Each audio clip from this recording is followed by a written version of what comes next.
Hi students, this is our lesson 3 which is persons are. So, learning targets natin, calculate the persons sample correlation coefficient and solve problems involving correlation analysis. So, persons are,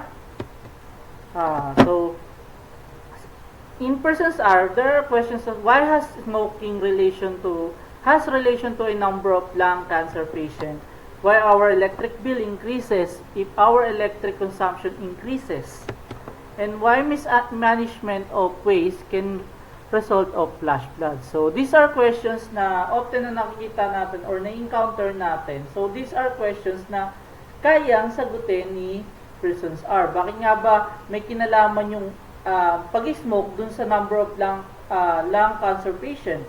Bakit may kinalaman yung pag nag-increase si electric bill, bakit tumataas or meron kinalaman bakit may kinalaman yung pagtaas ng electric consumption? Ganon din sa waste management. Kapag ka merong mismanagement to sa waste, bakit ito nagre-result ng flash flood? So, ano nga ba si persons are?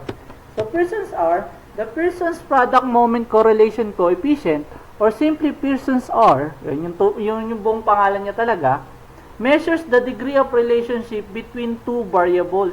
So, ibig sabihin, ginagamit natin si Pearson's R para malaman natin kung meron bang degree of association or relationship between variables. Kapag ka yung isang bang variable tumaas, tataas din ba kaya yung isa? Or, kung tumaas yung isa, bababa kaya yung isa? Ibig sabihin, meron silang kinalaman kapag naggumalaw yung isa, nagbago yung value ng isa, magbabago din yung value ng isa. So, X and Y by means of a single number called correlation coefficient. When two variables are mathematically associated, they are said to be correlated. So, yung mga example na binigay ko kanina, they are said to be correlated. Meron silang correlation sa bawat isa kasi kapag nagbago dun sa value ng isa, may possibility na magbago din sa isa, dun sa isang variable, which is ito ay very useful sa atin kasi in terms sa studies, kung alam natin na may kinalaman yung bawat isa, ito ay pwede natin gamitin as giving solution. Kagaya ng sinabi kanina, dun sa lung cancer, kung mataas ang smoking, possibility, mataas din yung lung cancer patient. So, therefore, meron silang relationship dun sa dalawang variable na yun. So, dapat is either pababain natin yung number of smokers para bumaba rin yung number of lung cancer patients. So, ano nga ba meron pa doon sa persons are? Define pa natin. The value of correlation coefficient denoted by symbol R range from negative 1 to positive 1. So, therefore, may clue na tayo dito sa persons R.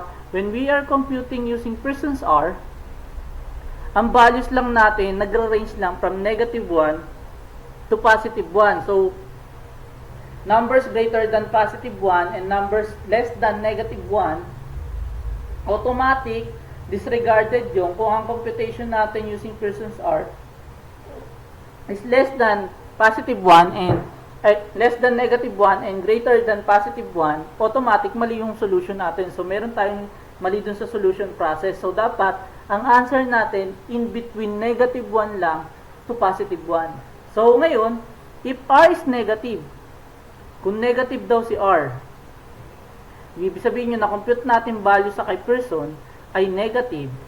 This means that the X increases, Y decreases, or there is an inverse relationship between X and Y. Ibig sabihin, kapag tumaas daw yung values ng X, bababa naman yung Y. So, ibig sabihin, kung meron tayong dalawang kino-compare na value or dalawang variable na kino-compare natin, kapag tumaas daw yung value ng isa at yung isa ay bumaba, negative correlation daw silang dalawa. Or, vice versa, kapag bumaba yung isa, tapos yung isa naman tumataas, negative correlation yun.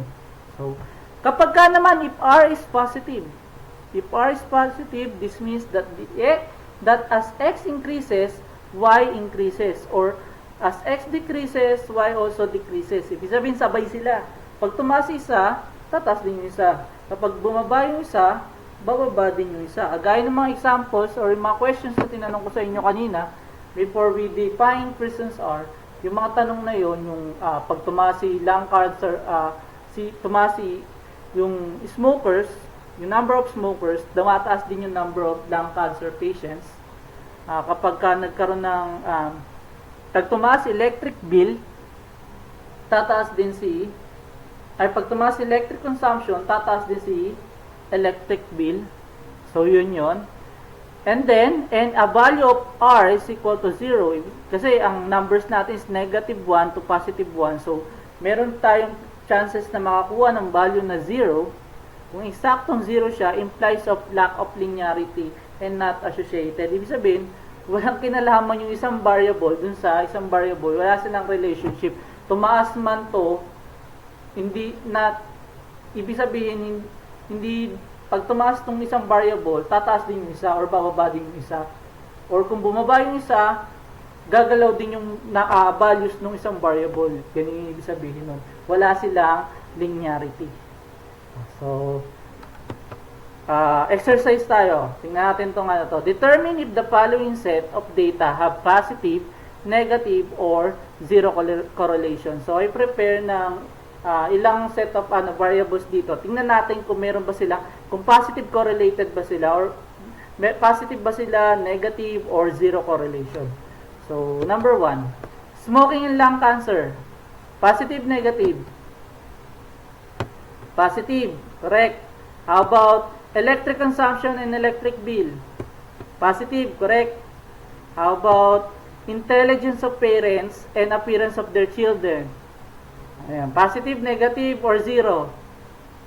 So, that is zero correlation. Hindi posibleng maging positive yan. Ano ba yun? Pagka maganda at pogi ba yung parent, magiging pogi rin yung anak? Parang wala namang yun. Kung matalino ba yung parent, magiging maganda or maganda ba ang magiging anak nila? So, walang correlation yun. Negative, zero correlation. How about rainfall and population? Positive, negative, or zero? Zero, siyempre. Ang namang pag umulan ba, babawasan ba ng number of population? So, kung bagyo, siguro may possibility. Kung may flash floods, siguro may chances, pero napakababa ng correlations nung. Kaya, much better, dun tayo sa zero correlation. How about number of students and number of classroom? Positive, negative, or zero? That is positive, siyempre. Ang naman pag dumami yung number of students, kukunti yung classroom. So, dapat, pag dumami si number of students, dapat, dadami rin yung number of classroom. How about population and food supply? Positive, negative, or zero? Ang mangyari, kapag tumaas si population, ang mangyari kay food supply? Tataas ba o bababa? So, that is negative correlation kasi the more sa loss of supply and demand, the more na dumarami yung population, the more na dumadami yung demand, the more na kumukunti yung supply. Tama? So, meron siyang negative correlation. How about positive? May sagot na kagad na. Number 7, study habit and test result. That is a positive correlation. Ayan, may positive correlation si study habit saka si test result. So, sabi ng iba, meron din daw positive correlation yung test result saka yung score ng katabi. Ayan. Positive correlation daw yun. Kasi kung mababa yung result yung test result, mababa rin yung score ng katabi. O, yun yun. So, anong formula kay Pearson's R? Ito yung formula for Pearson's R. So, where R is Pearson, X is the X variable, Y is the Y variable, N is the sample population or the sample size. So, mukha lang nakakatakot yung formula na yan, pero madali lang yan. Kagaya lang rin ng ginagawa natin sa mga previous lesson, substitution lang naman yun. So, meron tayong legend na sinusunod. Yun ang pinagkaiba dun sa ibang legend. Kasi, nagbibigay siya ng degree of association between two variables. So, ibig sabihin, nagsasabi siya, nagme-measure si Pearson's R kung gaano ka-related yung bawat isa sa variable. So, kapag ang sagot is positive or negative 0.00 to positive or negative 0.10, no correlation yun. Automatic no correlation. Ibig sabihin, makompute natin between dito sa scores na to, that is no correlation. Kung ang values naman nakuha natin dito, positive or negative 0.11 to positive or negative 0.25, that is negligible correlation. Kung positive or negative 0.26 to positive or negative 0.50, moderate correlation. Positive or negative 0.51 to positive or negative 0.75, high correlation. Positive or negative 0.76 to positive or negative 0.99, very high correlation. And positive or negative 1, that is perfect correlation. So itong mga values na to, itong interpretations na to para dito sa values na to, kapag ka positive lang, pagka negative, lalagyan lang natin ng word na inverse. Except dito sa una. Siyempre kasi no correlation na yan. Baga kung dito, kunyari, negative 0.11 to negative 0.25, that is inverse negligible correlation. Lalagyan lang natin ng word na inverse. Ayan yan. Kasi nga, negative correlation shows inverse relationship between variables. So, kapag ka negative ang result natin, lalagyan natin ng word na inverse. Yun lang naman siya. So, ito yung degrees of relationship na ipinapakita natin doon sa yung mako-compute natin or i-interpret ni Pearson's R. So, decision rule niya ni Pearson's R, if the computed t-value is less than t critical, parehas lang, dfn minus 2, accept HO. Yung t-value daw mas mababa sa t critical, accept HO. Kung yung t-value greater than sa t critical, reject HO. Ano to? Common to sa lahat ng lesson natin. Ganyan yung decision rule natin. Pag ang tanong lang, Pearson's R na tayo. R yung value na kinukompute natin, pero bakit t-value yun nandito? So, there are books na meron na silang exact values para dun sa Pearson's R. Meron silang R critical value. Pero sa atin, di ko na pre-provide si R critical value. Proceed na tayo kay t-value na lang. Meron tayong t critical value na ginagamit mula dun sa umpisa nating lesson. So, kukumpitin na lang natin yung t-value dito by using the result of Pearson's R. So, anong formula para doon? So, formula para doon sa t-value using Pearson's R, that is t-value is equal to R. Sabihin, kukumpitin mo na si Pearson's R, yung makukuha nating R, yun yung magiging R dito, and that is our Pearson's R. T-value is the data analysis per Pearson, and yun. Etong formula na to ay pwede lang natin magsaserve as t-value natin. Data analysis lang siya per Pearson para alam natin kung ano yung i-convert natin. So, N is the sample population. So, sir, bakit hindi na lang natin, hindi na lang kayo nag-provide ng R critical value para hindi na tayo nag-doubling computations pa? Meron kasi akong plan na gawa pa ng another video wherein magko-compute tayo ng shortcut computation. So, may kita niyo yung values na yan dun sa shortcut computation na ito. Yung mako-compute natin dito. So, for future plan yan, kaya ganyan yun. At least, alam natin kung paano gamitin siya. Kung paano siya nakuha. Saan nakuha yung value na yun? Ito yun. Ito yung computation na yun. So, same lang din. Ito gagamitin natin. Since t-value tayo, ito yung critical values natin, nagagamitin yung t-critical values. So, ito yun. So, proceed na tayo dun sa given problem. Sample number 1. Is there any significant relationship between the student English performance with their mathematics performance? At alpha 0.05, data as follow. Kung makapansin nyo, ang tanong na is there significant relationship. So, therefore, kung dun sa first two lesson natin, ang ginawa natin, significant difference ang magiging sagot natin. Palitan lang natin, significant relationship ang magiging sagot natin dito. Relationship na kasi test of relationship or association ang ginagawa ni Pearson's R. So, proceed tayo dito sa example na to. So, ibig sabihin, meron daw English performance, yung mga estudyante, ito yung scores nila, at yung math performance. Meron kayang relationship yan. Ibig sabihin, kung mataas kaya ang score ng student sa English, mataas din kaya ang math niya. Or kung mataas ang math result niya, mataas din kaya yung English result niya. So, para masagot yan, kailangan kumpletuhin natin sa table. Ang gagawin lang natin, sundan nyo lang to, x, y. Ibig sabihin, multiply natin sa x kay y. Ibig sabihin, first variable multiply by second variable. So, 19 times 11, that is 209. 17 times 15, that is 255. Post natin si video. Copy nyo yung problem, try nyo computein, kumpletuhin natin ito nasa table na yan. Yan.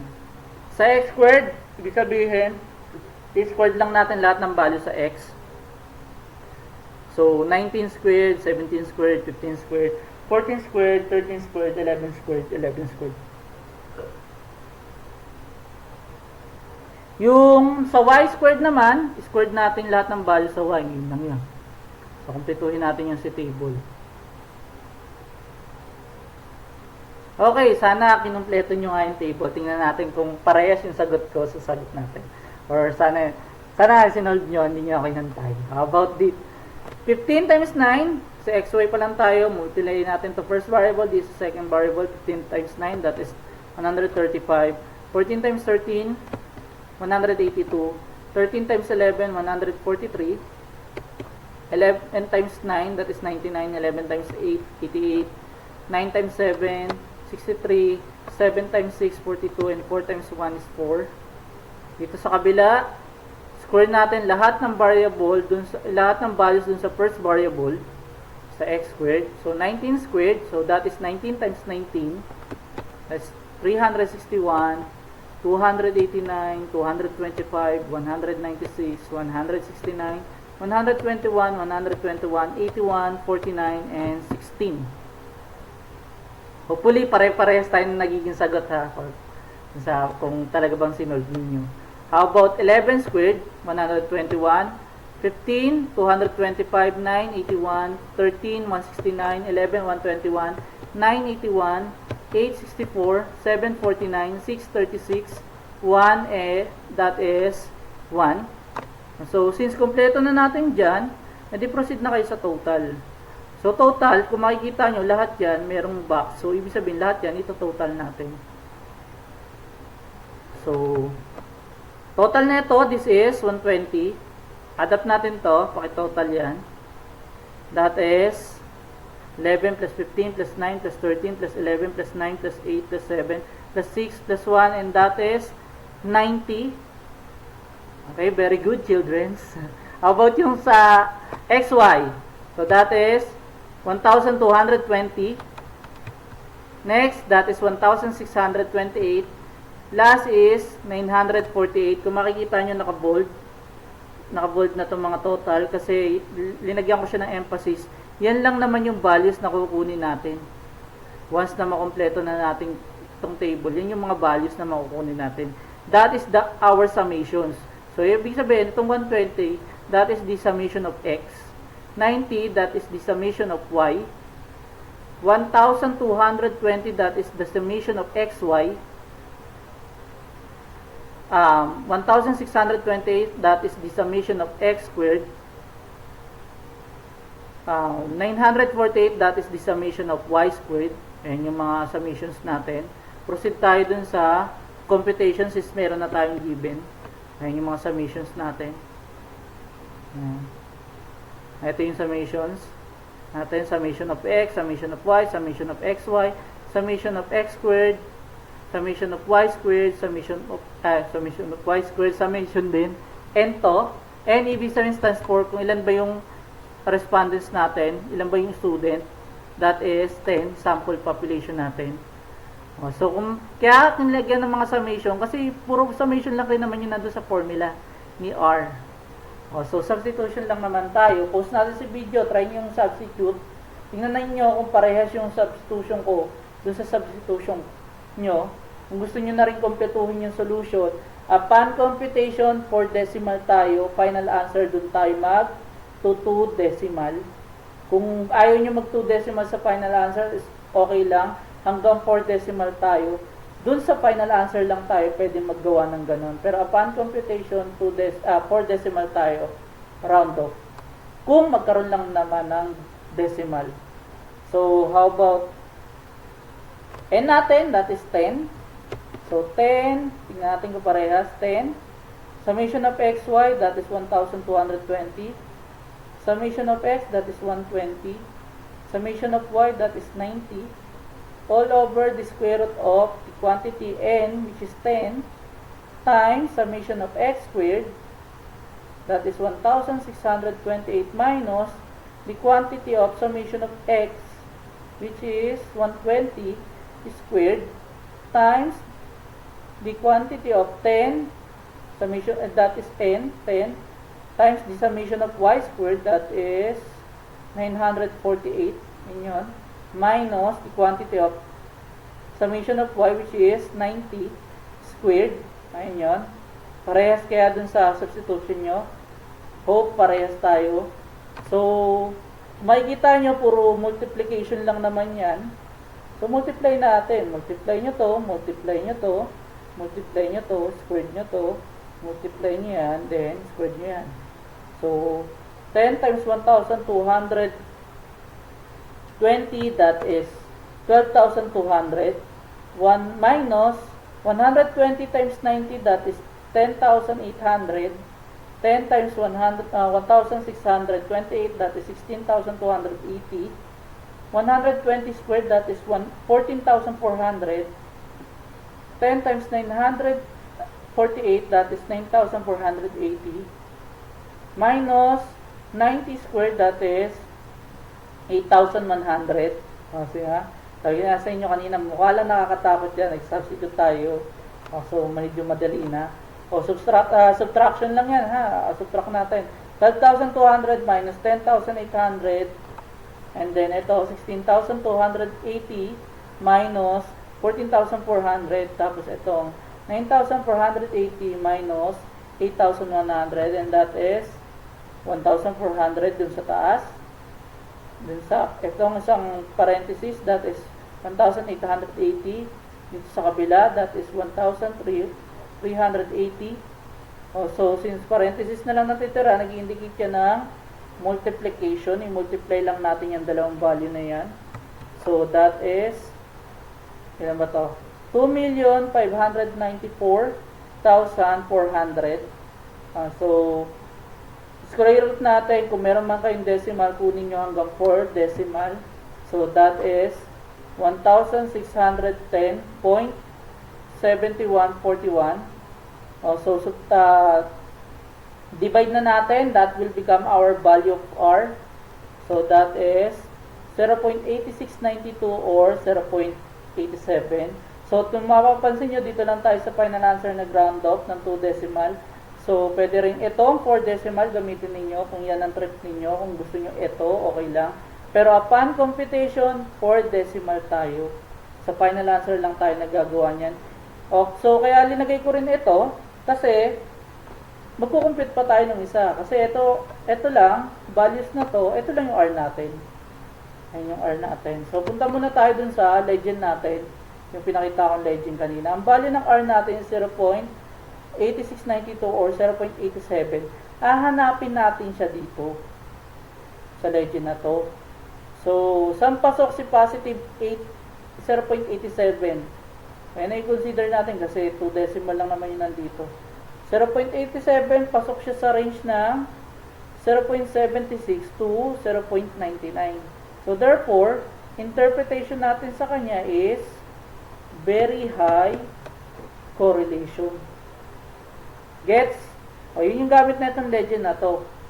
Kasi kailangan natin interpret yung nagkuha nating R. So, ibig sabihin, very high correlation. Yung math performance sa English performance, meron siyang high correlation.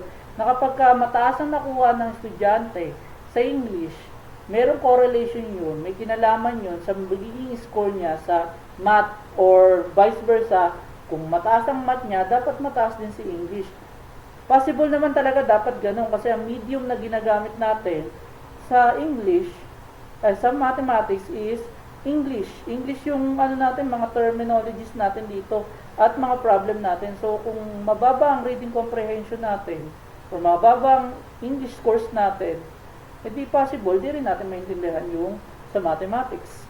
So, Proceed na tayo dun sa t-value. Computein natin si t-value. Kailangan natin sa t-value yung r, na-compute natin r, and then yung n natin, which is 10. 10 yung data natin. Pupunta tayo dun sa computation ng t-value.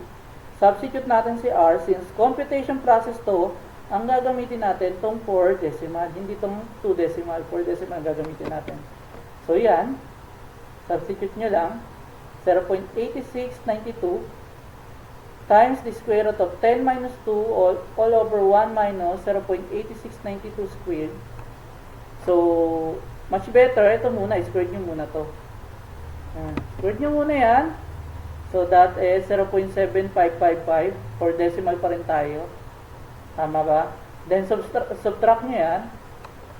That is 0.8692 times the square root of 8 over 0.2445. Also, divide natin to. That is, then, divide natin yan. That is 32.7198 square root nyan. So, that is 0.8692 multiplied by 5.7201. So, that is 4.9719 or 4.97. Also, final answer lang ako nag-round up, ha. Pwede natin gamitin to, pwede nyong gamitin ito. Pero upon computation, 4 decimal tayo. Okay. DF natin, n minus 2. So, that is 10 minus 2. That is 8. So, mga kailangan natin data. Pearson's R natin. So, that is 0.87. N natin, 10. Pearson R natin, 0.87. T-value natin, 4.97. And R, ang DF natin, that is 8. So, fill up nyo lang din yung 0.87 si Pearson's R natin. Interpretation niya kanina, that is very high correlation. Ganitong table na gagawin ninyo. Okay, di ba? Diyan nyo ilalagay yung correlation nyo. Yung interpretation natin kanina. T-value natin, that is 4.97. So, yung DF natin din natin linagay dito, pero kailangan ninyo yun kasi kailangan yung kunin si T-critical value at 0.05. So, ito ang kailangan ninyo. DF natin, that is 8. Alpha natin, 0.05. Si 0.05, nakuha natin dun sa problem kanina. At alpha, 0.05. Yun yung gagamitin natin. So, same rule pa rin. Degree.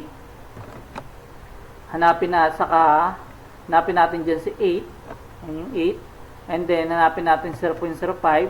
Hanapin natin kung saan sila magtatapat. That is 2.306. So, proceed tayo dun. Balik tayo dun sa table natin. Dilagay nyo na si 2.306. So, kung meron na kayo na ganyan, proceed na kayo dun sa decision rule. Ganun pa rin. Kapag yung t-value less than sa t-critical, accept HO. Kung yung t-value greater than sa t-critical, reject HO. So, ano dito? Accept or reject? Decision natin. Si 4.97 is greater than 2.306. Since greater than, decision natin, that is reject HO. Since reject HO, interpretation natin, with significant relationship, hindi with significant difference. Hindi na difference ang ginagamit sa Pearson's R. Test of relationship siya. Test of association between two variables. So, hopefully, nakatulong or naintindihan ninyo itong lesson natin for today. May tanong lang bago tayo mag-end ng video presentation. What is the use of Pearson correlation? Ang use ng Pearson correlation is to determine yung degree of association between two variables. Kung meron ba yung mga variables, yung mga things na nakikita natin dito, mga variables na nakikita natin, kung may kinalaman ba siya sa isa't isa. So, possibility, yung mga decision na ginagawa ngayon ng government sa quarantine, may connection siya dito. Meron silang relationship na ginagawa dun sa numbers na computations na ginagawa nila. kaya sila nagkakaroon ng mga decision or nakakapagbigay sila ng ilip pa si or extend pa si lockdown. So, and when do we use correlation? Kailan natin ginagamit si correlation? Para matest natin kung talaga bang may relationship yung variables. Or assumption lang natin na may relationship sila. So, ito yung given activity natin. Kung sa mga viewers, gusto nyo mag-solve, ito yung binigay kong example. So, kayo nang bahala mag-solve dyan. Is there any significant relationship between the grades of selected STEM students in pre-calculus and basic calculus at alpha 0.05? Data as follows. So, ito yung mga data. So, thank you for watching. Don't forget to subscribe. So, meron na akong pang-5 video dito. Sana pinapanood nyo lahat at sana nakakatulong sa inyo. So, kung meron kayong mga gusto pang topic na i-discuss natin, so comment nyo lang, then try kong gawa ng lesson yon or ng presentation yon, then sana makatulong sa inyo. So, thank you. Bye.